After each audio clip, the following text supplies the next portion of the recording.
வரலாற்றை பின்னோக்கி பார்க்க வேண்டியது. ஸ்டாலின் யார் காலிலும் விழுகல, உதயநிதி யார் காலிலும் விழுகல. மொத்தமாக இவர்களுடைய பாரம்பரியமே மொத்தமா கருணாநிதி எல்லார் காலையும் விழுந்துட்டார். மொத்தமா அவரே முடிச்சிட்டார். கருணாநிதி இவர்களையெல்லாம் எதிர்க்க வேண்டும், பார்ப்பனர்களை எதிர்க்க வேண்டும், முதலியார்களை எதிர்க்க வேண்டும், ஆற்காடு முதலிகளை எதிர்க்க வேண்டும். நமக்கு இத்தனை காலுக்கு ஒரே கால் இது எம்ஜிஆர் கால்.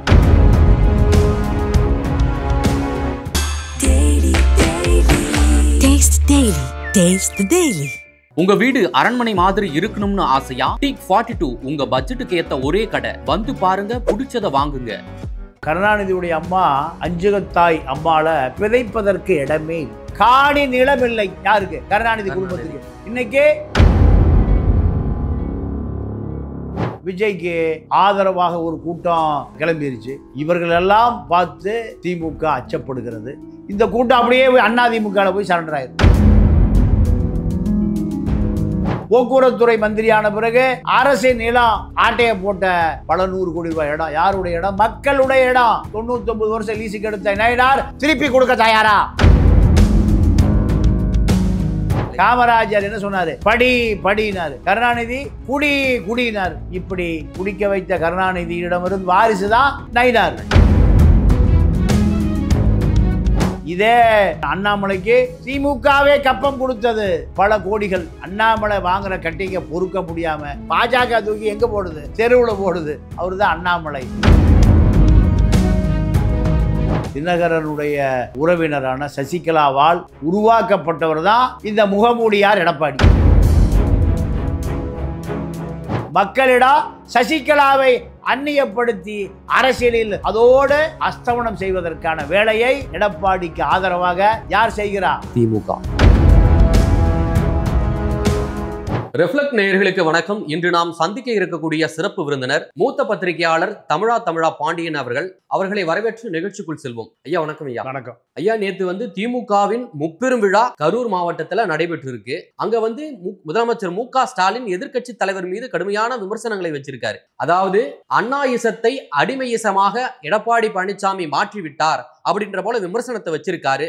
என்ன காரணம்? இல்ல, அவரு அண்ணாயிசமா அமித்ஷா இசமா என்ற கேள்வியை கேட்கிறார். காலில் விழுந்து விட்டார் எடப்பாடி, இத ஸ்டாலின் கேட்கிறார். அடிமையாகி விட்டார் அண்ணா திமுக, அமித்ஷாவுக்கு அடிமை, இப்படி எல்லாம் கேள்வி எழுப்புகிறார். காலில் விழுந்த உனக்கு என்னத்துக்கு முகமூடி, ஏன் கர்ச்சிப்பு மூடி மறைக்கிறீங்க, அப்படி எல்லாம் வச்சிருக்காரு. நாம வரலாற்றை பின்னோக்கி பார்க்க வேண்டியிருக்கு. ஸ்டாலின் யார் காலிலும் விழுகல, உதயநிதி யார் காலிலும் விழுகல. மொத்தமாக இவர்களுடைய பாரம்பரியமே மொத்தமா கருணாநிதி எல்லார் காலையும் விழுந்துட்டார். மொத்தமா அவரே முடிச்சிட்டார். ஸ்டாலின் ஒரு 100 காலில் விழுக வேண்டியது, உதயநிதி ஒரு 100 காலில் விழுக வேண்டியது.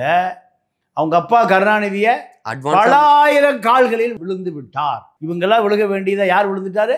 அப்பா கருணாநிதிய முதல்ல விழுந்த இடம் எம்ஜிஆர் காலில். யார் காலில்? எம்ஜிஆர் காலில் விழுந்து காலில் கெட்டியாக பிடித்து கொண்டார். ஆட்சிக்கு வரணும்னு முடிவு பண்றாரு கருணாநிதி. அப்போ சென்னையில பார்ப்பனர்களுக்கு அடுத்தபடியாக படித்தவர்கள், பணக்காரர்கள், பண்பாளர்கள் எல்லாம் முதலியார் சமூகம் தான். நாவலர் நெடுஞ்செழி, அன்பழகன், இப்படி சென்னையில எல்லாமே சைவ முதலியார்கள், ஆற்காடு முதலியார்கள் தான். இவர் காலில் விழுந்தாதான் ஆட்சி அதிகாரத்துக்கு வர முடியும். அப்போ கருணாநிதி முதல்ல தேடி பிடித்து விழுந்த காலு. இவர்களையெல்லாம் எதிர்க்க வேண்டும், பார்ப்பனர்களை எதிர்க்க வேண்டும், முதலியார்களை எதிர்க்க வேண்டும், ஆற்காடு முதலிகளை எதிர்க்க வேண்டும். நமக்கு இத்தனை காலுக்கு ஒரே கால் இது எம்ஜிஆர் கால். ஏன்னா உழைக்கிற சமூகம் அத்தனை பேரும் ஒரே தலைவன் எம்ஜிஆர், புரட்சி தலைவன். ஒரே கால். எங்கன்னா எம்ஜிஆரை பார்க்கறதுக்கு சத்யா ஸ்டுடியோக்கு போறாரு. சத்யா ஸ்டுடியோல ஒரு குழிக்குள்ள ஷூட்டிங் நடத்திட்டு இருக்காரு எம்ஜிஆர். நீ மேலே வர வேண்டாம், நானே கீழே வரேன். நான் கீழே வந்தால் பல ஆயிரம் வருஷம் மேலே வர என்னுடைய சந்ததிகள் இருக்கும். கருணாநிதி சொன்னது எப்படி? ஏன்னா கீழே போய் என்ன நடக்கிற காலை பிடிச்சாரா வேற எதையும் பிடிச்சாரான்னு தெரியல. அன்று பிடித்தது தான் கருணாநிதி. இந்த இசைவேளாளர் சமூகத்தை உலக கோடீஸ்வரர் பட்டியலில் கொண்டு இணைத்து விட்டார் அன்னைக்கே. இவர் எடப்பாடியை சொல்வதற்கு எந்த தகுதியும் இல்லை. யாருக்கு? ஸ்டாலின். கருணாநிதியுடைய அம்மா அஞ்சுகத்தாய் அம்மாள பிதைப்பதற்கு இடமே இல்லை. எங்க வச்சிருக்காங்க? வேறொருவருடைய பட்டா நிலத்தில் அவருடைய தாயார் அடக்கம் செய்யப்பட்டிருக்கிறார். காணி நிலமில்லை. யாருக்கு? கருணாநிதி குடும்பத்துக்கு. கருணாநிதிக்கு. இன்னைக்கு G2 5 லட்சம் கோடி. தமிழ்நாடு முழுக்க எங்க திரும்பினாலும் G2 தான். கர்நாடகா எங்க திரும்பினாலும் G2 தான். ஆந்திரா, தெலுங்கானா எங்க திரும்பினாலும் G2 தான். கருணாநிதி குடும்பத்துக்கு நெருக்கமாக, மிக நெருக்கமாக இருந்த சபரீசன் குடும்பமும், அண்ணா நகர் கார்த்தி குடும்பமும் 30,000 கோடி மணப்பாக்கத்தில் விமான நிலையமே கட்ட முடியல. விமான நிலையம் பறந்துரு போது அங்க விமான நிலையம் கட்ட வேண்டிய இடத்துல ரெட் பிரிக்ஸ், சிகப்பு செங்கல் வில்லா 30,000 கோடிக்கு உருவாக போகுது. இதுதான் கருணாநிதி என்னைக்கு காலில் விழுந்தாரு? எம்ஜிஆர் காலில் விழுந்தார். SS ராஜேந்திரனா எம்ஜிஆர் தான் போய் சரி பண்ணார். 2வது விழுந்த கால் காமராஜுடைய கால், ஊர்ந்து போனார். அதே போல முதல் தடவை தேர்தல் நிற்கிற பொழுது திருச்சியில ஒரு காங்கிரஸ் பண்ணையாரின் காலில் நீட்டி விழுந்தார். இப்படி இவர் விழுந்த கால்களுடைய எண்ணிக்கை எண்ணி மாளாது. இவர் இப்ப யாரை சொல்றாரு? அமித்ஷா அடிமை, அதிமுக அடிமைகளின் கூடாரம். இந்த கூடாரத்தை உருவாக்கியவரே கருணாநிதி. இந்த கருணாநிதியால் வட இந்தியாவில் இருக்கக்கூடிய அத்தனை கால்களிலும் விழுந்தார். தென்னிந்தியாவிலும் விழுந்தார், உள்ளூரிலும் விழுந்தார், வெளியூரிலும் விழுந்தார். இப்படி விழுந்து விழுந்து கூன் விழுந்த கருணாநிதி குடும்பம் இன்றைக்கு ஆசியாவில் ஜெட்டு வச்சிருக்கிற குடும்பத்துல ஒன்னா வந்துருச்சு. கலாநிதி மாறன் குடும்பம் எது வச்சிருக்கிறான்? ஜெட்டு. தஞ்சாவூர்ல இருந்து பெரியாரை தேடி ஈரோட்டுக்கு போவதற்கு பயணச்சீட்டு வாங்குவதற்கு காசு இல்லை. அன்னைக்கெல்லாம் 8 அணா 1/2 அணா 1 அணா 1 ரூபா 2 ரூபா. இன்றைக்கு ஜெட் விமானங்கள் சென்னை விமான நிலையத்துல கருணாநிதி குடும்பத்துக்காக காத்திருக்கு. இதுதான் கருணாநிதி குடும்பம். யாரையும் பழிப்பதற்கு தகுதி இல்லாத குடும்பம். அதே போன்று விஜய ரொம்ப தாக்கி பேசியிருக்காரு. ஒழிக்க பாக்குறான், ஒடுக்க பாக்குறான், இப்போ கட்சி துவங்கியவெல்லாம் அப்படின்ற போல ஒரு குற்றச்சாட்டை வச்சிருக்காரு. அவர் இப்போ வரைக்கும் தேர்தலில் கூட நிக்கல. அதுக்குள்ளே அவரை கண்டு அலறுவதற்கான காரணம் என்ன ஐயா? என்னன்னா கூடுகிற கூட்டம், செலவு பண்ணுகிற தொகை, பின்னால் இருக்கக்கூடிய சக்தி, பாஜக, கிறித்துவ மிஷனரிகள், ஆதவ அர்ஜுனா, இப்படியான பணபலமிக்க மிகப்பெரிய கூட்டம். இந்த கூட்டத்தை வைத்து அரசியல் செய்ய அதிகாரத்துக்கு வரலாம் ஒரு கூட்டம் கிளம்பிருச்சு. விஜய் கூட்டத்தை பார்த்து விஜய்க்கு ஆதரவாக ஒரு கூட்டம் கிளம்பிருச்சு. இவர்கள் எல்லாம் பார்த்து திமுக அச்சப்படுகிறது. இந்த கூட்டம் அப்படியே அதிமுக போய் சரண்டர் ஆயிரும். விஜயுடைய கூட்டம் அதிமுக போய் சரண்டர் ஆயிரும். எப்படி சார்? 2011 விஜயகாந்த் மக்களோடும் கூட்டணி, ஆண்டவனோடும் கூட்டணினாரு. ஆண்டவன் யாரான இதுக்கு முந்தைய ஜெயலலிதா தான். ஆண்டவன் ஜெயலலிதா. ஆமா, மக்களோடு கூட்டணி. மக்களும் ஏடிஎம்கள் தான் இருக்கான். அதனால ஆண்டவன் ஜெயலலிதா, மக்கள்லாம் ஏடிஎம்கள் இருக்கிறான். அங்கே போய் கூட்டணி சென்டர். இதே நிலைமை தான் இப்போ யாருக்கு? விஜய்க்கும் இதே நிலைமை தான். விஜய் அதிமுக கூட்டணியில் சேர்ந்தால் திமுக வெற்றி பெறுவதற்கு வாய்ப்பே இல்லை. அந்த கோபம் தான் முதலமைச்சர் ஸ்டாலினுக்கு. விஜய் முதலமைச்சர் ஸ்டாலின் 2 பேர் தான் இப்போ கருத்து போர் நடக்குது. இந்த கருத்து போர்ல விஜய்க்கு பதில் சொல்லக்கூடிய அளவுக்கு திமுகனுடைய நிலைமை மோசமா போச்சு. அதான் டேடின்னாரு, அங்கிள் என்னாரு, அப்பெல்லாம் இல்லாத கோபம் நேத்திக்கு ரொம்ப பேரை சொல்லல. பேரை சொல்லாமலே இந்த அளவுக்கு வெளுத்து வாங்கியிருக்காரு. நீங்க திருச்சி நேரு உடைய கோட்டை, அந்த கோட்டையிலேயே ஓட்டை, இதெல்லாம் பார்த்த பிறகு என்னையா பண்ண? திருச்சியில அத்தனை கூட்டமும் விமான நிலையத்துக்கே வந்துருச்ச. என்ன பண்ணீங்க? கமிஷனர் என்ன பண்ணாரு? ஐஜி என்ன பண்ணாரு? டிஜிபி என்ன பண்ணாரு? எல்லாமே கூட்டம் கூடுவதற்கு ஒத்துழைச்சிங்களா? திமுக ஒழிக்கணும்னு முடிவு பண்ணிட்டீங்களா? மதுரை ஐஜிக்கு லெப்ட் அண்ட் ரைட் என்னையா பண்ணீங்க? நாங்களும் விஜய் வேடிக்கை பார்த்தோம். சாராயம் விற்பதுதான் திமுகவுடைய கொள்கையா? பாஜகவுடைய மாநில தலைவர் நயினார் நாகேந்திரன் ஒரு குற்றச்சாட்டை வச்சிருக்காரு. எதன் அடிப்படையில? நீங்க அதிமுகவில் சாராய கடை எடுத்து நடத்தியவர் தான் நம்ம நயினார் நாகேந்திரன். அவரே சாராயம் வச்சிருக்காரு. சாராயம் குடிச்சாலும் என்கிட்ட சொல்லியிருக்கான். நயினாரே ஊத்தி கொடுத்து அவங்க அப்பாவுடைய சாராய கடையில நயினாரே சாராயம் ஊத்தி கொடுத்ததை குடித்த திருநெல்வேலி ஆட்கள்னு இருக்கான். நயினார் ஒயின்ஸ்னு சாராய கடை ஓடிட்டு இருக்கு. தெலுங்கானாவில் குவாரி எடுத்து 20 கோடி ரூபாய் வரி பாக்கி இந்த தேடிட்டு இருக்கான். யாரு? ஐடி. சென்னையில ஒரு இடத்தை ஆக்கிரமித்து நயினாருடைய மகன் பாலாஜி நாடார் மேல் வழக்கு நிலுவையில் இருக்கு. போக்குவரத்துறை மந்திரியான பிறகு அரசு நிலம் மத்திய திருநெல்வேலியில் ஆட்டையை போட்ட பல 100 கோடி ரூபாய் இடம் யாருடைய இடம்? மக்களுடைய இடம். போக்குவரத்து துறைக்கு சொந்தமான இடத்தை 99 வருஷம் லீஸுக்கு எடுத்த நயினார் திருப்பி கொடுக்க தயாரா? மக்களிடம் கொள்ளையடித்த மக்களுடைய நிலத்தை மத்திய திருநெல்வேலியில நடுவில் இருக்கிற போக்குவரத்து துறைக்கு சொந்தமான இடத்தை போக்குவரத்து துறை அமைச்சராக இருந்த பொழுது மக்களுடைய சொத்தை தனியாருக்கு தாரை பார்த்து சொந்த பினாமில் எடுத்துக்கொண்ட நயினார் மக்களுக்கு திருப்பி கொடுக்க தயாரா? முன்னாள் சாராய வியாபாரியை பார்த்து நான் கேட்கிறேன். திமுக சாராயம் விற்பது கருணாநிதி, கள்ள குடி கொண்ட கருணாநிதி வாழ்க வாழ்கவே, கள்ளக்குடின்னு ஊர் இல்லை, கள்ளைக்குடி. ம். கள்ளைக்குடி. கல்லை காமராஜர் என்ன சொன்னார்? படி படினார். கருணாநிதி குடி குடினார். இப்படி குடிக்க வைத்த கருணாநிதியிடமிருந்து வாரிசு தான் யாரு? நயினார். திமுகவிலிருந்து பிரிஞ்ச கட்சி தான் அதிமுக. ஆமா. அதிமுகவில் சேர்ந்து அமைச்சராக இருந்தவர் தான் நயினார் நாகேந்திரன். நயினார் நாகேந்திரனுக்கு பேசுவதற்கு தகுதி இல்லை. அரசியல் செய்வதற்கு, மக்களை ஏமாற்றுவதற்கு இது பயன்படுமே தவிர அவருடைய அந்த வேண்டுகோள் யாராலும் செவிசாய்க்கப்படாது. முன்னாள் சாராய வியாபாரி, இந்நாள் சாராய வியாபாரி, 2 பேருக்குமான அறிக்கை போர். இந்த சாராயம் அந்த சாராயம், எது வீரியமான சாராயம், எது ஆள்கள் அதிகமாக இருக்குது, எது ஆள்கள் அதிகமாக இல்லை, மக்கள் ரொம்ப வருத்தப்படுறான். அடித்தா ஏற மாட்டேங்குதியா, கேரளாக்காரன் தமிழ்நாடு சரக்கு வேணுங்கிறான். ஏன் அது ஏற மாட்டேங்குது? வேகமா ஏறுது. இது பூரா மட்டை சரக்கு. ஆள்கள் அப்படியே கொடுக்குறான், ஆள்களை அப்படியே கொடுக்குறான். கேரளாக்காரன் ப்ராசஸ் பண்ணி கொடுக்குறான். குடிக்கிறவனுக்கு குடல் உண்டாமணியில் போகக்கூடாதுன்னு. இங்கே அவனுக்கு காசு தான் வேணும். இவனுக்கு குடல் இருந்தா என்ன, குண்டாமணி இருந்தா என்ன, அண்டாமணி இருந்தா என்ன, இதுதான். அப்போ நயினாரும் ஒரு பழைய சாராய வியாபாரி தான். மதுரையில சந்தன மாரியம்மன் கோவிலுக்கு அங்க திமுகவுடைய அவைத்தலைவர் ஒச்சி பாலுன்னு நினைக்கிறேன், அவர் அன்னதானம் போட்டிருக்காரு. ஆனா அன்னதானம் போட்ட கேட்டரிங் காருக்கு காசு கொடுக்கல, காசு கொடுக்காம ஏமாத்திட்டாரு. இதை கண்டிச்சு அண்ணாமலை ஒரு ட்வீட் பதிவு போடுறாரு. திமுகவுடைய டிஎன்ஏவில் இருக்கு ஊழல் சுரண்டல், எல்லாமே திமுகவுடைய டிஎன்ஏவிலே இருக்கு அப்படின்ற ஒரு குற்றச்சாட்டு வச்சிருக்காருங்க ஐயா. இல்ல, ஒச்சுபாலு, மதுரை மன்னன், முபாரக் மந்திரி, இவர்களை அட்டாக் பாண்டி, பாகிஸ்தான் பார்டரில் நடந்த இராணுவ தாக்குதல் ஒரு பெரிய அட்டாக் நடத்தியவர் தான் அட்டாக் பாண்டி. இப்படி பல தாதாக்கள், திமுகவினுடைய மிஷா பாண்டியன், இப்படி பல பேர், இவர்கள் அடையாளமே திமுக தான். திமுக அதிகாரத்துக்கு வந்தால் ஒருவர் இறந்து போயிட்டார், பொட்டு சுரேஷ். பல பெரும் தலைவர்களை, திராவிட இயக்கத்தினுடைய பல தலைவர்களை உருவாக்கிய நகரம் தான் எது? மதுரை. மதுரை என்பது நீங்க 2 தினகர நிருபர்களை உயிரோடு கொளுத்திய நகரம். அதுல 2-3 உயிர் போன பிறகு 2 குடும்பமும் இதயம் கனத்தது, கண்கள் பணித்தன, முடிஞ்சு போச்சு. இந்த நபர்கள் எல்லாமே திராவிட இயக்கத்தினுடைய போர். இப்போ ஒரு பெண் மாநகராட்சி தலைவருடைய கணவன் கைது செய்யப்பட்டிருக்கார். எல்லாமே ஏமாத்துவது, ஆட்டையை போடுவது, பல ஆயிரம் கோடி. நீங்கள் அதை மழை இப்போ உசிலம்பட்டி வத்தலக்குண்டு பக்கம் இருக்கிற ஆட்கள் பூரா எங்கே வந்துடுவான்? மதுரைக்கு. சாதாரண பஸ்ஸு காசு இல்லாமல் வருவான்.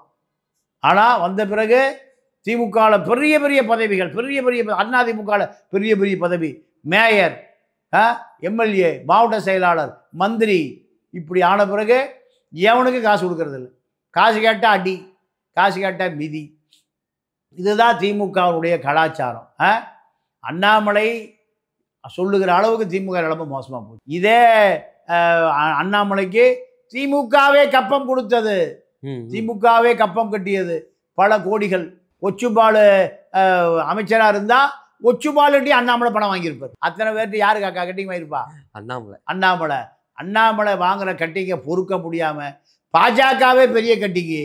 இந்த பெரிய கட்டிங்கு பாஜகவே, ஏண்டா இவன் நம்மளை விட பெரிய கட்டிங்காக இருக்கானே, பாஜக தூக்கி எங்கே போடுது?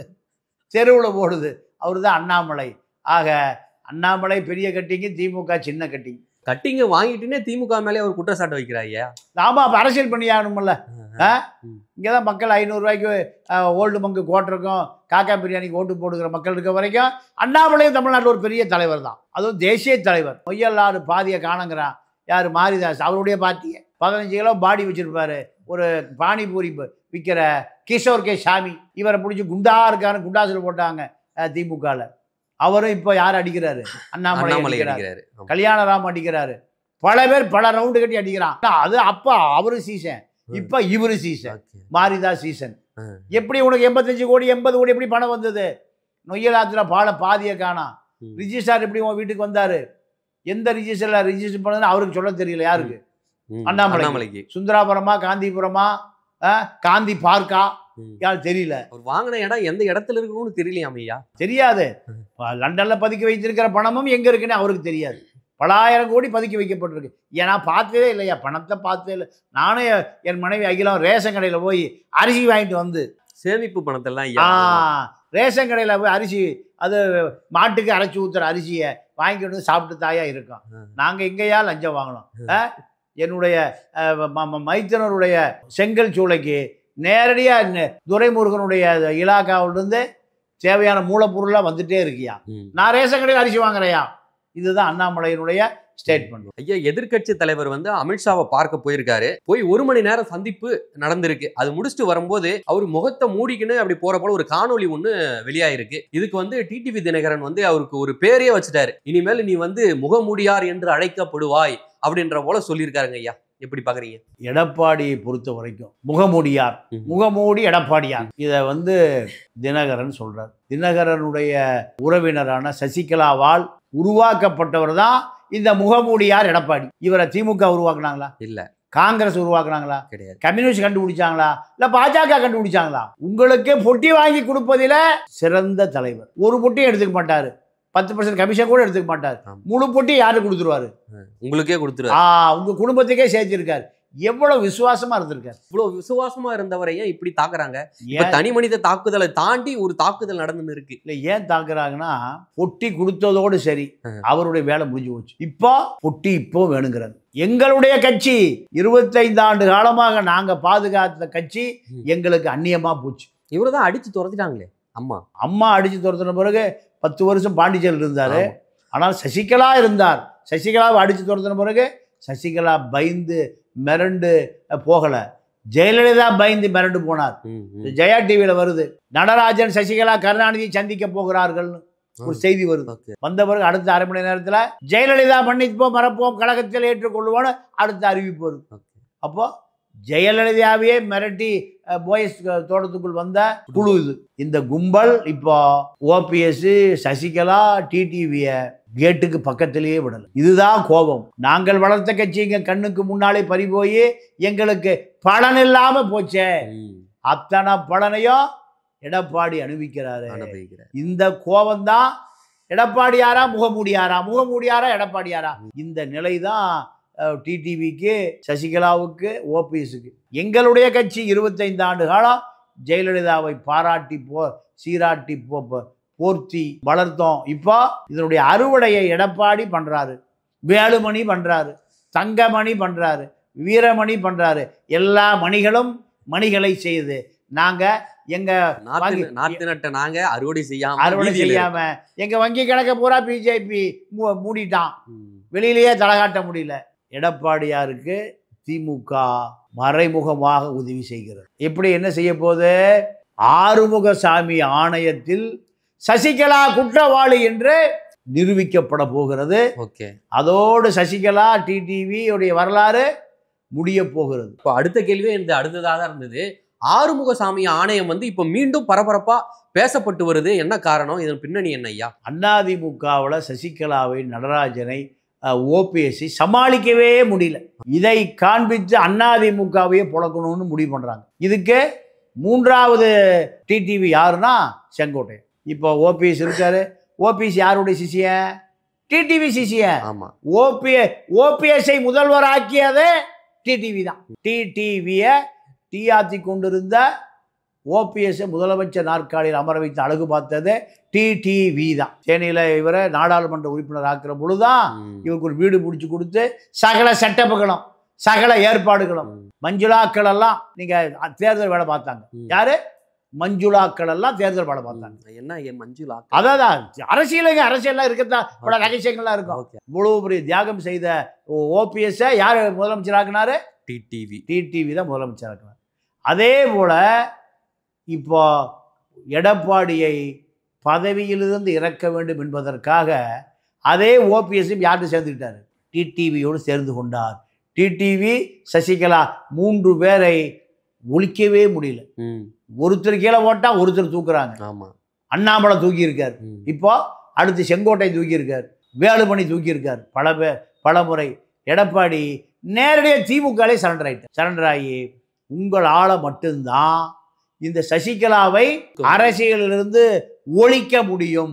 அதற்கு நீங்க உதவி செஞ்சு ஆகணும். குடநாட்டுக்கு உதவி செஞ்சீங்க. ஆமா, குடநாட்டு கொலை வழக்க உதவி செஞ்சீங்க.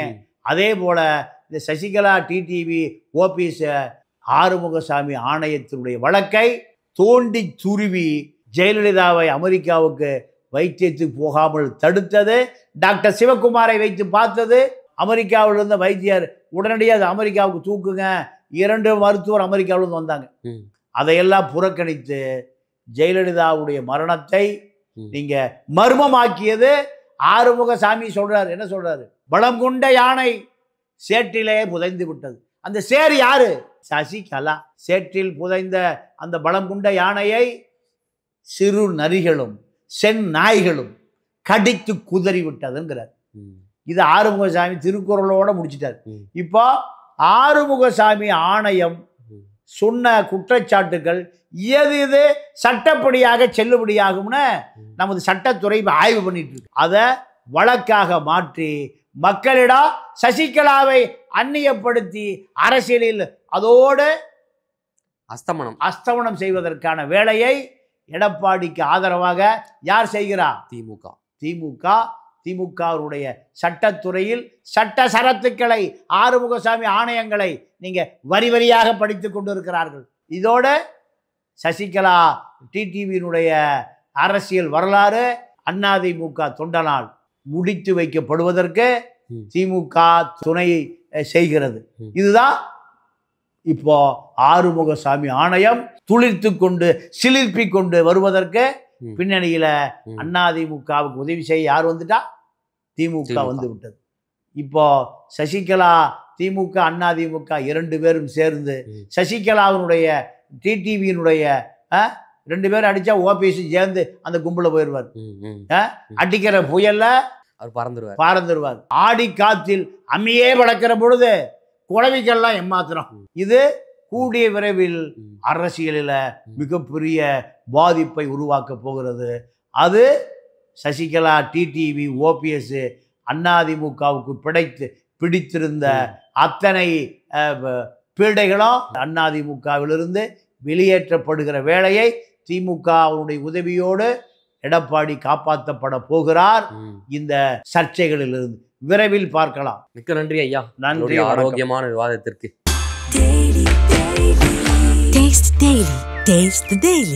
உங்க வீடு அரண்மனை மாதிரி இருக்கணும்னு ஆசையா? டீக் 42 உங்க பட்ஜெட்டுக்கு ஏத்த ஒரே கடை. வந்து பாருங்க, பிடிச்சத வாங்குங்க.